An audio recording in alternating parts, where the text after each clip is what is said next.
Yan. Usanay kong sugod no, akong i-acknowledge ang nagitay special po nga bisita dire si Sir Ray Humawan, ang Sales and Marketing Manager sa Pilgrims. Diya daw to sa Pilgrims sa niyang hapon. Sir, thank you, congratulations lahat sir. Sigurado na. Ako pala si Rocky Ogong, retired Lieutenant Colonel from Philippine Marines. Kung kilala niyo ang Philippine Marines, sila na yung the few, the proud Marines. The first to fight, and the Marines speaking at the Marines. Ganun na yan. Kaya pumasok ako dito eh. So, nag-graduate po ako ng Bachelor of Science and Business Administration sa Columban College. Alam niyo ba ang Columban College?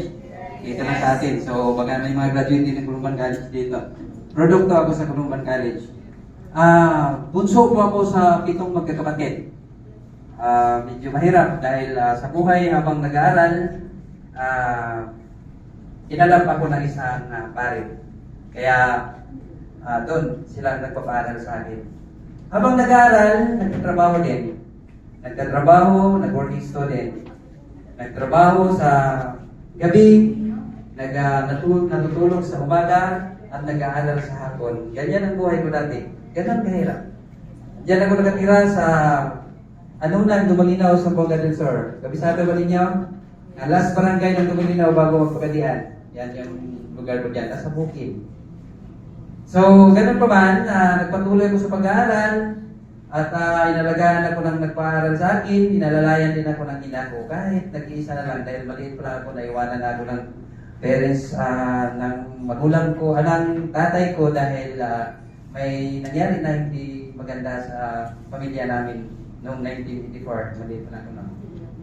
So ganyan, nagpatuloy sa pag-aaral hanggang nag-graduate sa college. Ang good news, pag-graduate ko sa college, nag-graduate ako bilang isang magna. Wow! Wow! Pero hindi ka magna cum laude ha? Magna 9 years bago ako nag-graduate. Kasi ang hirap eh. Hirap ng buhay eh. So, ang good news pa isa. Nag-graduate ako. 1 week prior ng graduation ko, natanggap ako bilang isang salesman sa Import. Alam niyo ba yung Import? Oo, di ba? Pero may isa pa na nagkalungkot dahil noong nag-aaral ako, hindi sila masaya dahil hindi masaya yung nanay ko dahil hindi daw talaga, nakulungkot daw talaga akong pagkabata. Totoo naman. Nakulungkot ako pero sinamahan ko naman ang pag-aaral kaya nagatapos. So ganyan. Ayaw niyo pumunta sa graduation ko dahil hindi mag-graduate yung anak ko na yan. Dahil wala yan. Pero nung dinala ko talaga sumama siya, nag-graduate ako. Kaya pag-uwi sa amin, nagpagkatay siya ng baka. Ganon. Kahit payat na baka, at least baka. Baka. Relate si Ma'am Lorraine. Maraming baka. So, ganon ko man. Pag-graduate ko, natanggap ako sa ENCOR now. Pagkatanggap ko sa ENCOR, nireassign ako sa Zamboanga City. So, wala nang pumunta na ako dahil wala namang problema kung ma-assign ako doon. Wala pa naman akong asawa. Binata pa naman. So, pagdating ko doon sa Zamboanga, habang nagtatrabaho ako sa ENCOR, may recruit ang Philippine Marines. So, may choices ako doon kung sa Marines ba ako or sa private company. So, pinili ko yung government Marines eh. Astig daw ang Marines. So, nakita ko yung mga Marines doon na talagang iba. Iba sila. So, nag-apply ako, natanggap, hanggang pagkatanggap ko as private. So, ang private is the lowest mammal of the Philippine Marines. The most junior. Imo lahat. Sa'yo lahat ang trabaho. Sa'yo lahat ang kulata. So, ganyan sa Marines now. Nung kapanahon na namin, talagang tinanggap namin lahat ng kulata ng mga senior. Mga bugbog. So, ganyan ang nangyari sa buhay ko. Lakbay ng isang sundalo, as private, talagang mahirap.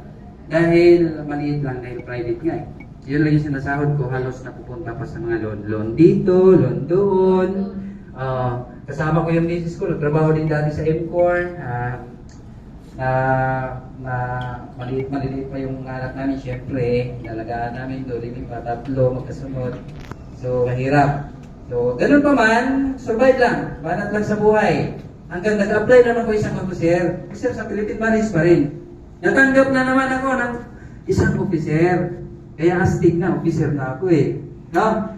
Pagkatapos no, medyo maluwag-luwag na ang budget dahil meron ng medyo malaki na. Almost times 2 yung sahod ko mula sa isang corporal. No? Corporal. Tapos, pagkatapos noon, survive lang, banat lang, pero walang savings.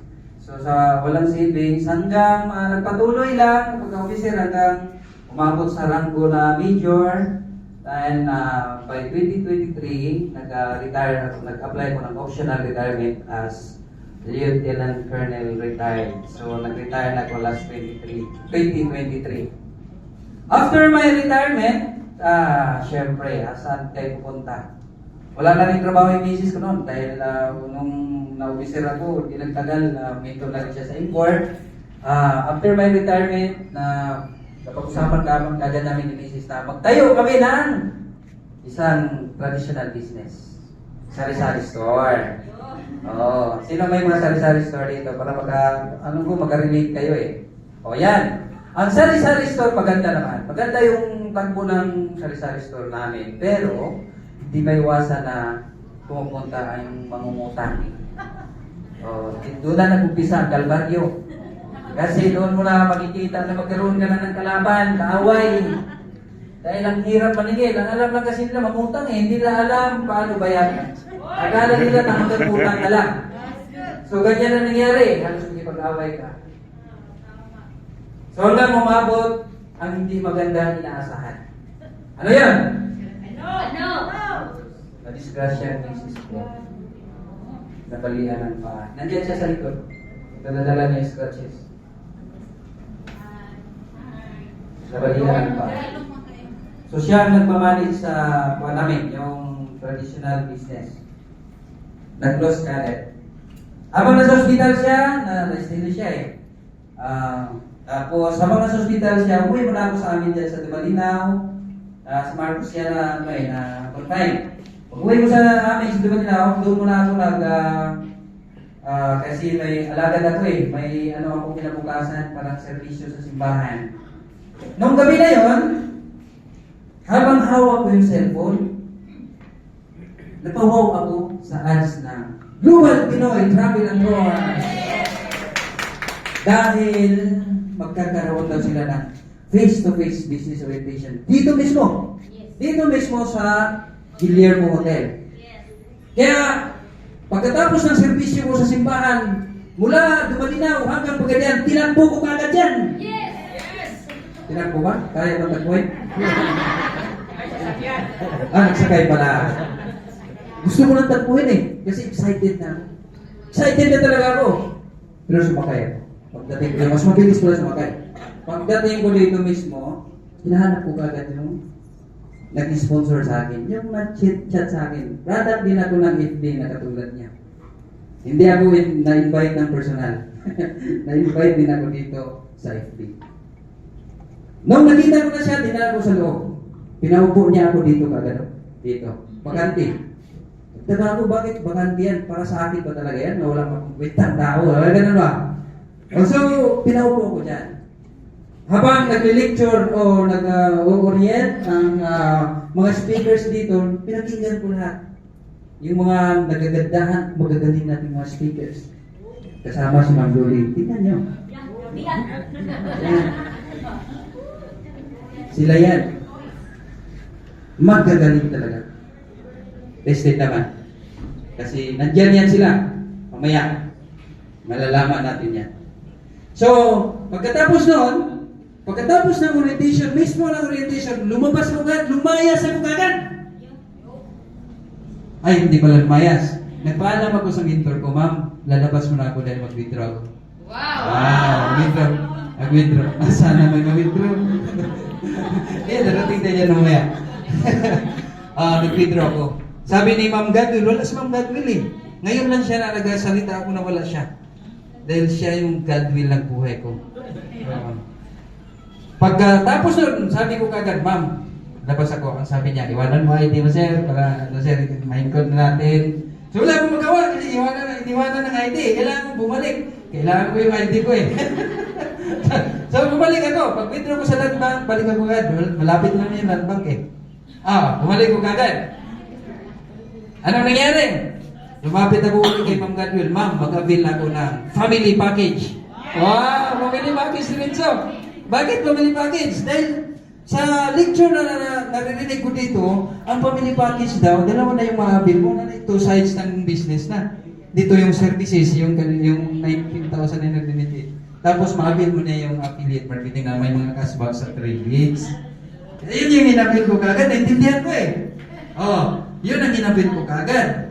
Kung magtanong kayo kung saan nanggaling yung kapital ko, siyempre bagong retire, di ba? Meron po na naiwan. Land bank eh. Relate si Mama. Okay, share din si Mama, bago rin niyang affiliate, galing sa Mitsalit. Yan. Tingnan niyo si Mama, napaka-active. So, pagkatapos na, na-avail ko na. Na may kapital ako dahil meron akong, ginawa ko talaga itong business na ito dahil sa pamilya ko, sa mga kapatid ko, sa anak ko, siyempre. At saka sa mga taong nangailangan din, mahilig kasi ako mag-community service eh. Tumutulong sa mga taong, mga kapwa daw. Sabi nila, magkapwa na lang ako para kasama akong matulungan. Okay. So, ganyan ako dahil nasa parokya ako ng Dumalinaw, nagsiservisyo din ako. So, dalawa yung ginagawa ko ngayon sa buhay, naninirbisyo sa simbahan na nagtatrabaho para sa pamilya. So, pagkatapos noon, naging ginawa ko yung ang negosyong ito, nag-i-enjoy ako. Nag-i-enjoy at patuloy inaral. Inaral. Yan ang unang ginawa ko. Tapos, ang nagaganda dito, dahil nandyan lang yun ang mga kasamahan natin. Mentors natin, coaches, hindi ka iiwanan. Sila ang nag-guide sa'yo. Hindi ka iiwanan, hindi ka kaya ibang networking. Pagkatapos mong mag-avail, iwanan na. Wala na, bahala ka sa buhay mo dito. Hindi. Nandyan yung mga mentor coaches ko, nag-aalalay sa amin during training, gabi-gabi, o pwede rin hindi naman almost lahat, gabi-gabi, pero ako ginawa ko, pati ako nandyan sila. Kung may mga mali ako, nalalayan ako gagawin. Ganun kaganda dito, na parang ang bunso na nalagaan ng mga kapatid mo. Sanay akong bunso eh, bunso ako eh. So, ganyan. Kaya wala akong pagsisisi, kaya puputing na pagsisisi na masok ako dito. Ang good news nun, bakit? Kung hindi ka na nag-enjoy pa. Hindi, ganito. Ang nagaganda nun, okay, bakit? Hindi lang sa pag-sipag ko dito, sa mga ilang buwan lang, recently, na awarded ako ng top 9 sa Mindanao. Sa team. Top 15 sa Mindanao. Tapos naging affiliate master. Top affiliate. Ang dami ko sa July. Halos na August ko lahat. Kaya sa August nag-relax na ako eh. Ganon dito. Walang bago at matagal dito. Basta gawin mo lang ang negosyo. Hindi naman siguro pressure talaga. Nandiyan eh. Mga kasama natin. Kasama natin yan sila lahat. Na gumagalaw sa negosyo. Hindi kayo iwanan, nandyan sila. Nag-aalalay sa'yo. Kaya maganda ang nangyari. Gawin natin ito para sa mga anak natin. Mag-avail tayo ng travel incentives kasama ang buong pamilya. Meron dito eh. Cars incentives. Nandito, meron. Tapos yung makapag-payback tayo sa parents natin. Yun ang pinaka-importante. Gaya ng mga nandito ngayon. Alam niyo, magkakabil sa travel incentives, no? Nandito si Ma'am Loliti.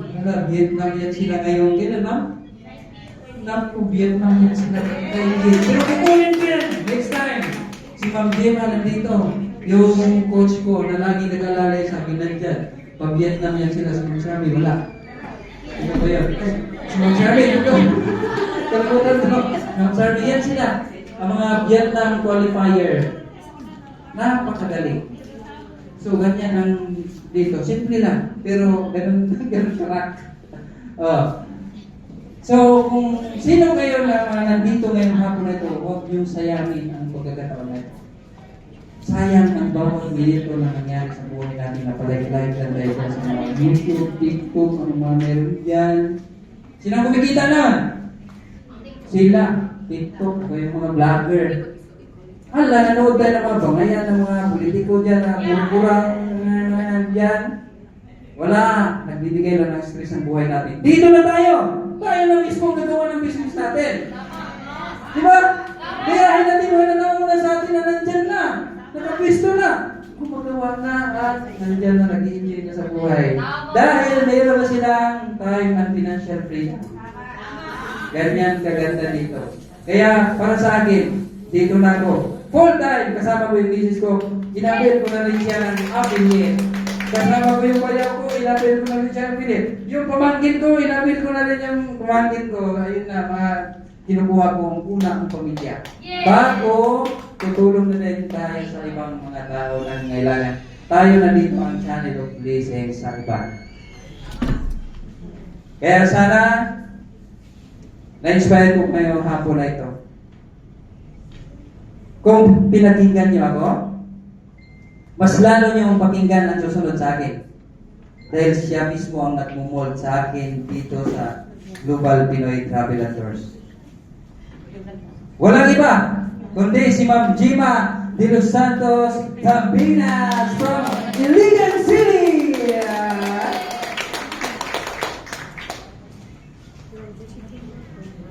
Grabe, no? Nakaka-inspire si Sir Roque. Palapakan naman natin. Ang retired Philippine Marine, isang colonel. Pero ngayon, di ba, full-time na doing this business.